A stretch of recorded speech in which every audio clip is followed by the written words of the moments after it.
지난 주간에 강릉 묵지방 연합성회가 강릉 소망교회에서 있었습니다.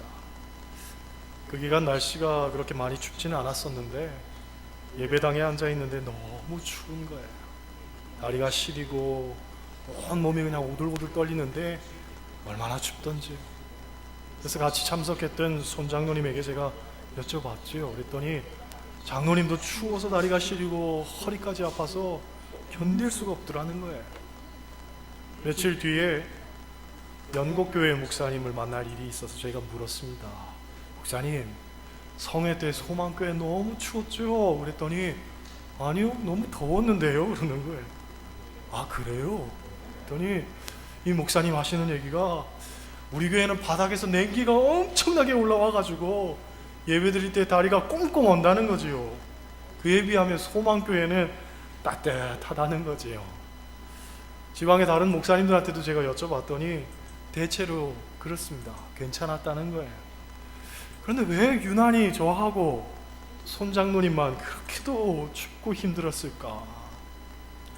제가 굳이 말하지 않아도 아실 겁니다. 그죠? 우리 교회가 워낙 따뜻하니까 우린 바닥 난방하잖아요. 그죠? 다른 교회들은 바닥 난방 안 하거든요. 얼마나 감사합니까? 이렇게 좋은 예배당에서 따뜻하게 예배한다는 게 너무너무 행복한 일인 줄 믿습니다. 불과 몇 해 전까지만 해도 우리 교회 예배당 비가 새고 누전되고 히터 틀면 그냥 매연은 저 혼자 다 마시고 말이죠.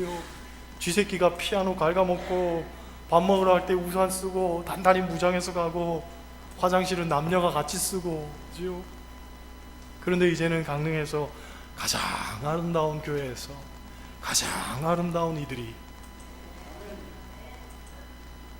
가장 아름다운 교회에서 가장 아름다운 이들이 가장 아름다운 예배를 드리고 있으니 얼마나 감사합니까? 그렇잖아요. 하나님 은혜요 축복인 줄 믿습니다. 그런데 우리가 반드시 기억해야 되는 것은 하나님께서 우리를 이렇게 축복하시는 이유는 무엇일까? 그걸 생각해야 됩니다. 그리스도인에게 있어서 혼동되어서는 안 되는 개념이 뭐냐면 축복에 대한 이해입니다. 세상적인 이해로서의 축복은 공로와 보상입니다. 어떤 대가로서의 축복인 거예요. 내가 지금까지 열심히 살았기 때문에, 정직하게 땀 흘려 노력했기 때문에, 최선을 다해서 살았기 때문에 축복을 받는 것이고, 이제부터는 그냥 편안하게 그 축복을 누리고 살면 되는 거지요. 그런데 그리스도인의 축복에 대한 이해는 다릅니다. 내가 잘해서 하나님이 축복하신 게 아니라 오히려 잘하라고 축복하시는 거예요. 물론 공로를 무시하는 것은 아닙니다. 그것으로 인한 축복 분명히 있습니다. 그러나 거기서 한 걸음 더 나아가야 된다는 얘기죠. 즉 기독교의 축복은 과거로 인한 축복에서 끝나는 것이 아니라 과거와 미래가 영속적 관계 속에 놓여지는 거예요. 복을 받았으면 그 복을 내가 누릴 뿐만 아니라 다른 사람에게 복을 전하고 나누는 것, 이것이 그리스도인의 축복에 대한 이해라는 거죠. 그렇기 때문에 그리스도인에게 있어서 축복은 반드시 사명을 수반합니다. 축복은 단순히 내가 즐기고 누리는 차원이 되어서는 안 되고 하나님께서 주시는 사명으로 연결시켜야 되는 거예요. 그런데 여러분, 사명이라는 게 뭡니까? 영어로 사명은 미션이라고 합니다. 그런데 이 말은 라틴어 미시오, 즉 보내다에서 유래한 말입니다. 사명이라는 것은 하나님께서 우리를 보내셨다는 거예요. 보내셨어요.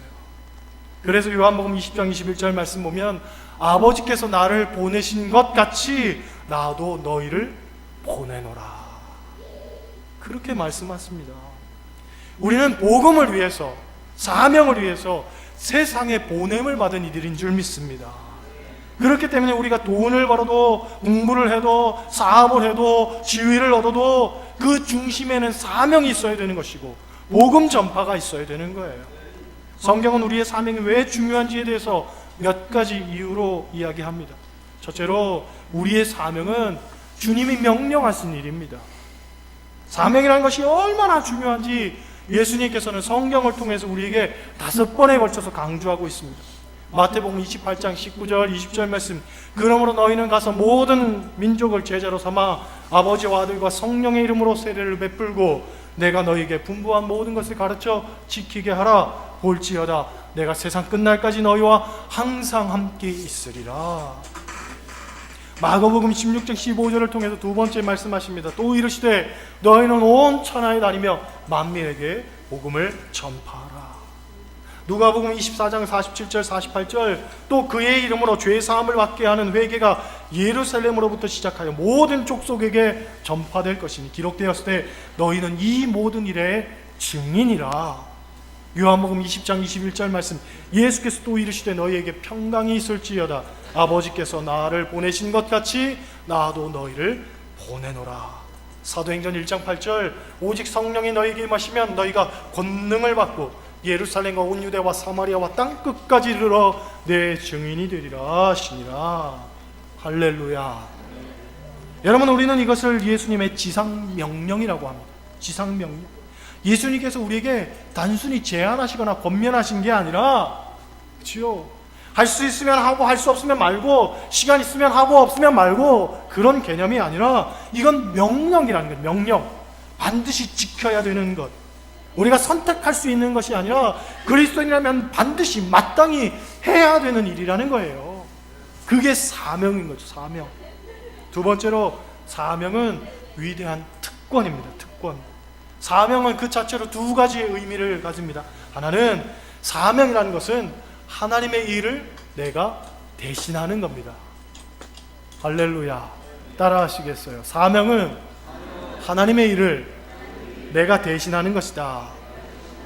사명은 하나님의 일을 내가 대신하는 거예요. 여러분 생각해 보세요. 하나님의 일을 내가 대신한다. 얼마나 대단한 일입니까? 제가 대학원을 송파에서 개척해서 판자촌 사역하면서 대학원을 다녔습니다. 그런데 제 사역을 교수님 한 분이 대단히 기뻐해 주시고 인정을 해 주셨습니다. 그분이 맡고 있던 과목이 목회와 설교에 대한 그런 과목이었는데 하루는 이 교수님이 미국에 세미나가 있어서 수업을 할 수가 없게 되니까 저를 불러가지고 저보고 수업을 대신 진행하라는 거예요. 대학원 다닐 때. 다른 교수님도 있고 조교도 있고 얼마든지 부르실 만한 목사님도 많았을 텐데 그런 분들 말고 저보고 수업을 대신하라고 이야기하니까 저는 얼마나 놀랄 노짠지 말이죠.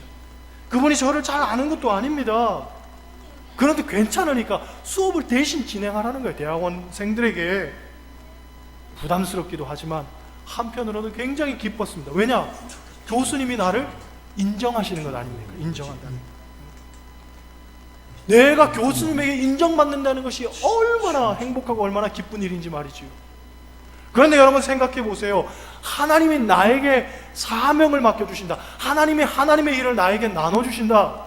그 이야기는 하나님이 나를 인정하신다는 거예요. 하나님이 여러분을 인정하시는 줄 믿습니다. 그래서 소위 그런 말이 있잖아요. 하나님이 긍정하신 나를 내가 긍정하자. 그렇죠? 하나님이 나를 긍정하셨을 뿐만 아니라 하나님이 나를 인정하신다는 거예요. 얼마나 귀한 특권을 내가 가진 것입니까? 그렇잖아요. 그러니까 사명은 부담스러운 게 아니라 정말 기쁘고 감사한 일이에요. 다른 하나 사명이라는 것은 하나님의 일을 하나님과 더불어 하는 거예요. 따라 하시겠어요? 하나님과 더불어 하는 것이다. 하나님과 더불어 하는 거예요. 고린도후서 5장 20절 말씀 보면 그러므로 우리가 그리스도를 대신하여 사신이 되어 하나님이 우리를 통하여 너희를 권면한 것 같이 그리스도를 대신하여 간청하노니 너희는 하나님과 화목하라. 그런 말씀이 있습니다. 무슨 얘기냐면 하나님은 우리를 통하여 일하신다는 거예요. 그냥 우리에게 맡겨놓고 하나님은 나 몰라라 하시는 게 아니라 우리와 함께 하신다는 거예요. 함께. 그래서 우리가 홀로 일할 때 우리가 부족하고 연약하기 때문에 그 일 제대로 감당하기 어려우니까 하나님은 우리에게 힘도 주시고 무능하면 지혜도 주시고 때로는 물질도 주시고 때로는 사람도 붙여주시고 믿음도 주시고 건강도 주시고 할렐루야 다 채워주시는 거예요. 그 일을 감당할 수 있도록. 내가 잘나서 하나님께서 나를 지명하여 택하여 부르신 게 아니라 나는 능력도 없어요. 나는 너무나 보잘것 없어요. 나 스스로 볼 때에도 스스로에 대한 어떤 인식이 별로 좋지 못해요. 그럼에도 불구하고 하나님이 나를 택하실 때에는 힘도 주시고 능도 주시고 지혜도 주시고 물질도 주시고 사람도 주시고 건강도 주시고 수도 없이 이야기를 해도 아멘도 안 하시고, 그럼에도 불구하고 아멘 안 하는 분에게도 힘도 주시고 능도 주시고 물질도 주시고 건강도 주시고 은혜도 주시고, 할렐루야. 그래서 감당할 수 있도록 하나님 도와주신다는 거예요. 그러니까 이 사명 감당하는 것을 부담스러워하거나 두려워할 필요가 없습니다. 얼마든지 감당할 수 있도록 하나님 도와주시니까 그 모습 그대로를 하나님께 드리면 되는 거예요. 그러면 하나님 받으시고 쓰시는 거예요. 세 번째로, 사명이라는 건 이웃을 위해서 우리가 할 수 있는 가장 귀하고도 좋은 일입니다. 좋은 일. 그게 사명이에요. 한 2달 전에 샘물교회 목사님이 저한테 하는 얘기가, 손 목사님, 내가 손 목사님 모르게 손 목사님 이름을 얼마나 팔고 다니는지 몰라. 그러는 거예요. 무슨 소린가 했더니 이 샘물교회 목사님이 예전에 허리가 아프다고 저한테 목사님 어느 병원에서 치료받았냐고 물어보더라고요. 그래서 제가 저기 양재동에 있는 某병원에서 시술을 받았는데 거기 원장 선생님이 너무 아주 괜찮고 실력도 좋으시고, 근데 특별히 거기 가실 때에 제 이름 쓰고 가시면은 할인 혜택도 있어요. 그랬더니 목사님 기뻐하시더라고요. 그런데 이분이 정작 당신은 안 가고 말이죠, 주변에 있는 분들한테 소문을 낸 거예요. 거기 가면은 좋은 병원이 있는데 꼭 그 병원 갈 때는 손 목사님 이름 팔고 가라고 소개를 했다는 거예요. 그런데 그렇게 소개받아간 권사님, 집사님들이 다른 사람들한테 또 소개할 때도 누구 이름 파냐면 사천제일교회 손호문 목사님 이름 대고 가라고 그렇게 이야기를 한다는 거예요. 그래서 어쩐지 제가 양재동 병원에 가면 원장님이 저를 얼마나 반겨주시고 그냥 좋아해 주시는지, 저는 제가 몇몇 사람 소개해가지고 그런 줄 알았는데 저도 모르는 사이에 제 이름으로요 엄청나게 많은 사람들 이름을 팔아가지고 환자가 이렇게 북적였던 거예요. 요지는 뭐냐면 좋은 게 있으면 소개시켜 준다는 거죠. 좋은 게 있으면. 그잖아요. 좋은 병원이 있는데 여러분 소개 안 하겠습니까? 소개하잖아요. 어디 가서 맛있는 거 먹었는데 그 음식점 여러분 소개 안 합니까? 소개하잖아요. 맛있다고. 그렇죠? 어디 가서 좋은 물건을 써보니까 가격 대비 가성비가 너무 좋아요. 여러분 소개하겠습니까? 안 하겠습니까? 소개하잖아요. 그렇죠? 제가 아는 목사님이 중국에서 오디오 같은 거 하나 들여왔는데 이게 정말 가격 대비 너무 좋다는 거예요. 그리고는 저한테 자랑을 하더라고요. 그래서 목사님 중국 가실 일이 있어요? 그랬더니 중국 갈 일이 있대요. 중국 갈 일 있으면 잭보드 하나 사주세요. 그리고선 주변 목사님들한테 소문을 했는데 목사님들도 다 하나씩 사겠다 그래가지고 이분이 졸지에 보따리 장수가 돼가지고 이 보따리에다가 그 오디오를 몇 개를 채워가지고 들어오는데 3관에 걸린 거예요. 보따리 장수인 줄 알고 이렇게 많이 가지고 들어가가지고 한국 가가지고 장사하려고 그러냐고 물어보더라는 거죠. 아니요, 난 목사인데 내가 부탁받아가지고 지금 낑낑대고 가지고 오는 거예요. 좋은 게 있으면 소문 내잖아요. 그치요? 할렐루야. 그치요? 하물며 영생을 얻는 길이 있는데 얼마나 귀하고 가치 있는 일입니까? 다른 이로서는 구원받을 수 없나니 천하 사람 중에 구원받을 만한 다른 이름을 우리에게 주신 일이 없음이라. 그래서 우리가 예수를 믿고 예수 앞에 나와 있고 그리고 주님 앞에 내가 엎드려지는 것 아닙니까? 그게 복음이란 말이죠. 복음. 죽을 수밖에 없었던 우리를 주님께서 구원해 주셨다는 그 복음, 너무 귀한 소식이기 때문에 이것을 우리가 세상 사람들에게 전하는 것 아니겠어요? 부끄러운 일이 아닙니다. 창피한 일이 아니에요. 정말로 중요한 일이고 가장 가치 있는 일인 줄 믿습니다. 네 번째로, 사명이란 건 우리의 삶에 가장 중요한 의미를 부여하는 일입니다.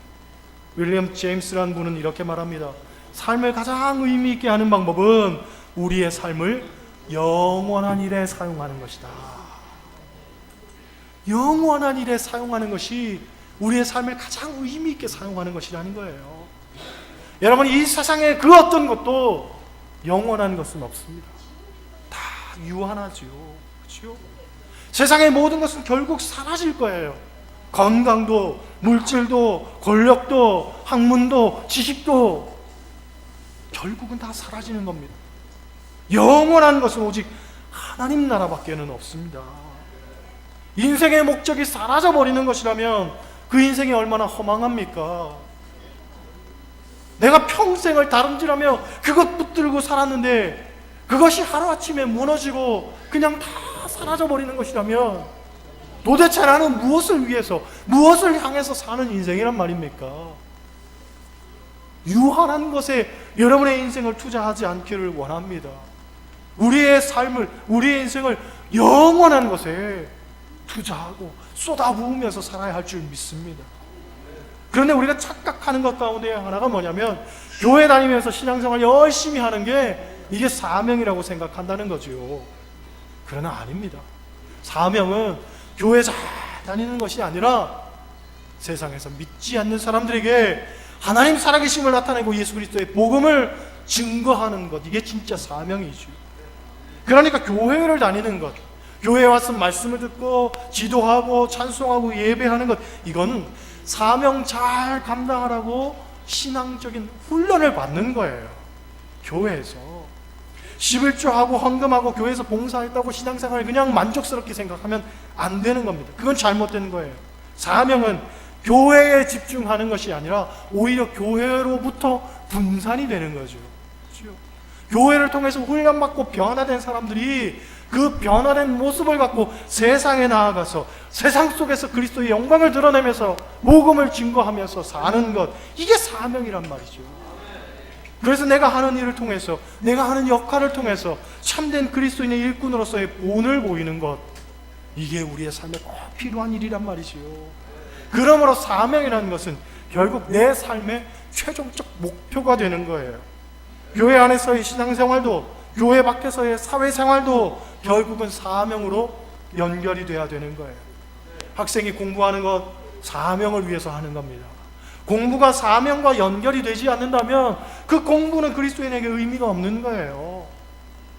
직장인이 직장 다니는 것도 사명과 연결이 돼야 되는 거예요. 그 직장을 통해서 하나님의 영광을 드러내고 복음을 전하는 사명이 있어야지.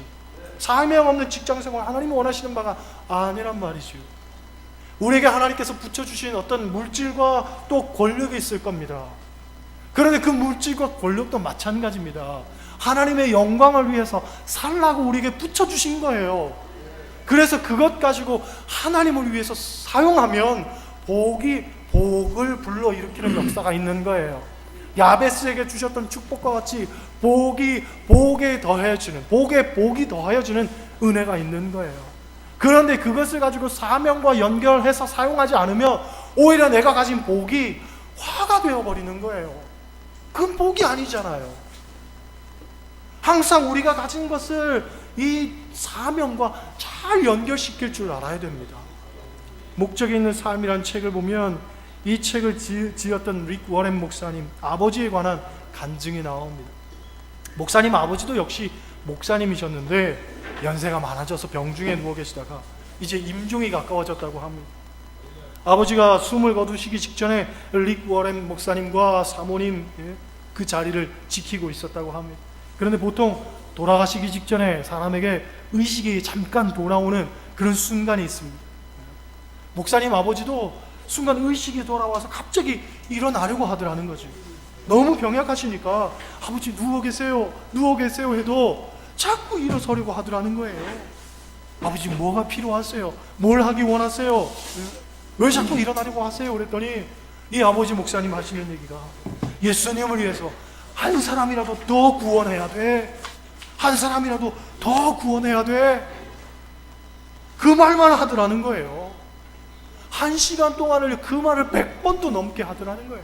잠깐 의식이 돌아왔는데 그 의식을요, 한 사람이라도 더 구원해야 된다는 그 말에 사용하더라는 거예요.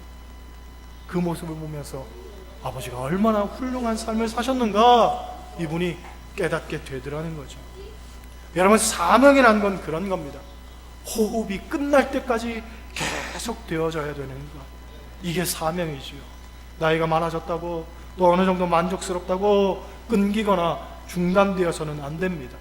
주님 앞에 설 때까지 최선을 다해서 끊임없이 나아가는 것, 이것이 사명이란 말이지요. 그렇잖아요. 여러분에게는 어떤 사명이 주어졌습니까? 내가 생각할 때에 나에게는 엄청나게 큰 사명이 주어졌구나 하고 생각하시는 분도 물론 있겠고, 또 혹은 어떤 분들은 나에게는 그렇게 크지 않은 작은 사명이 주어졌다라고 생각하는 분도 있을지 모릅니다. 그런데 작은 것이라 할지라도 우리가 소홀히 여기거나 관가해서는 안 됩니다. 그 작은 것이라 할지라도 그것을 끝까지 최선을 다해서 내 호흡이 끝나는 날까지 그렇게 감당하겠노라 하는 결단이 있어야 됩니다. 그래야 사람 때문에 무너지거나 환경 때문에 그렇게 포기하거나 쓰러지고 좌절하지 않을 수 있습니다. 여러분 마음속에 사명으로 가득 넘치기를 원합니다. 그리고 그 사명 감당에 대한 분명한 확신과 결단이 있기를 소원합니다. 누가 뭐라 한다 할지라도, 어떤 상황 가운데 우리가 직면한다 할지라도 사명은 멈춰서도 안 되는 것이고 사명은 끊겨서도 안 되는 겁니다.